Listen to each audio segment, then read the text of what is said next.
Friends, ఇప్పుడిప్పుడు వచ్చిన ఒక బ్రేకింగ్ అప్డేట్ అయితే తెలుసుకుందాము. పాసింజర్ రైలు పట్టాలు తప్పిన ఘటన అయితే కనుక ఈరోజు చోటు చేసుకుంది. ఎక్కడ ఏంటని వివరాలు చూస్తే కనుక ఒడిశాలో ఈ రోజు అయితే కనుక పాసింజర్ రైలు ఒకటి పట్టాలు తప్పింది. వివరాలు చూస్తే న్యూ జల్పాయిగురి నుంచి చెన్నై వెళ్తున్నటువంటి 222612 Chennai central super fast express Jajpur జిల్లాలోని జకాపుర స్టేషన్ సమీపంలో అయితే కనుక పట్టాలు తప్పింది. ఈ దుర్ఘటనలో అయితే ఒక ఏసీ కోచ్, 2 జనరల్ కోచ్ కూడా ట్రాక్ నుంచి పక్కకి తప్పిపోయి ఒరిగిపోయాయి. అయితే ఇందులో అదృష్టమైన విషయం ఏంటంటే అదృష్టవశాత్తు ఈ ప్రమాదంలో ఎవరికి ఎటువంటి నష్టమైతే హాని కూడా జరగలేదు. అదే చెప్తూ ఉన్నారు అధికారులు. అందరూ సురక్షితంగా ఉన్నారని చెప్పేసి రైల్వే అధికారులు అయితే ప్రకటించారు. ప్రమాద సమాచారం అందిన వెంటనే భద్రక్ నుంచి సహాయ బృందాలు ఘటనా స్థలానికి చేరుకున్నాయి.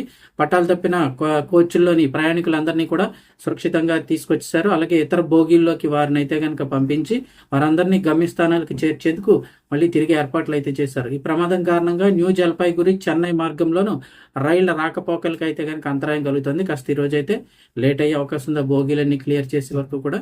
ఈ ట్రైన్ నెంబర్ వచ్చి 222612 Chennai central super fast express అయితే కనుక పట్టాలు తప్పడం జరిగింది.